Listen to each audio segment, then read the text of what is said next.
అందరికీ నమస్కారం అండి. తెలంగాణ రాష్ట్ర ప్రభుత్వ ఉద్యోగ పెన్షన్లకు సంబంధించి ఉద్యోగులు రిటైర్ అయిన వారికి కూడా చెల్లించాల్సిన పెండింగ్ బిల్లులకు నిధులు ఏ ప్రతిపాదికను విడుదల చేయాలో చెప్పాలని ఉద్యోగ సంఘాలను ఆర్థిక శాఖ తాజాగా కోరింది.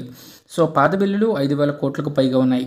వచ్చే నెల నుంచి నెలకు 500 కోట్ల వరకు విడుదల చేస్తామని ఇటీవల ఆర్థిక మంత్రి, ఉప ముఖ్యమంత్రి బట్టి విక్రమార్క ఉద్యోగ సంఘాల నేతలకు హామీ ఇచ్చారు. ఇక నుంచి ఉద్యోగుల బిల్లుల చెల్లింపులకు సంబంధించి అధిక ప్రాధాన్యత ఇస్తామని, కొత్త బిల్లులను ఎప్పటికప్పుడే చెల్లిస్తామని తెలపడం కూడా జరిగింది.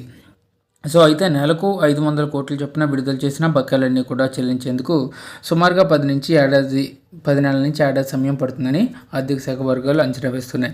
సో ఈ నేపథ్యంలో పాత బిల్లుల్లో వేటికి ముందు నిధులు విడుదల చేయాలి, వేటిని 10 నెలల దాకా ఆపాలన్నది కీలక ప్రశ్నగా మారింది. అయితే సంఘాల నేతలు కమిటీగా ఏర్పడి ఉద్యోగులతో చర్చించి పెండింగ్ బిల్లుల్లో వేటికి తొలి విడతగా ఇచ్చే 500 కోట్లను విడుదల చేయాలో చెప్పాలని చెప్పేసి ఇలా ప్రాధాన్య క్రమాలను సూచించాలని ఆర్థిక శాఖ అయితే కోరింది. అంటే ప్రతి నెల 500 కోట్ల పెండింగ్ బిల్లులను విడుదల చేయడానికి తెలంగాణ రాష్ట్రం సంచలన నిర్ణయం తీసుకోవడం జరిగిందండి.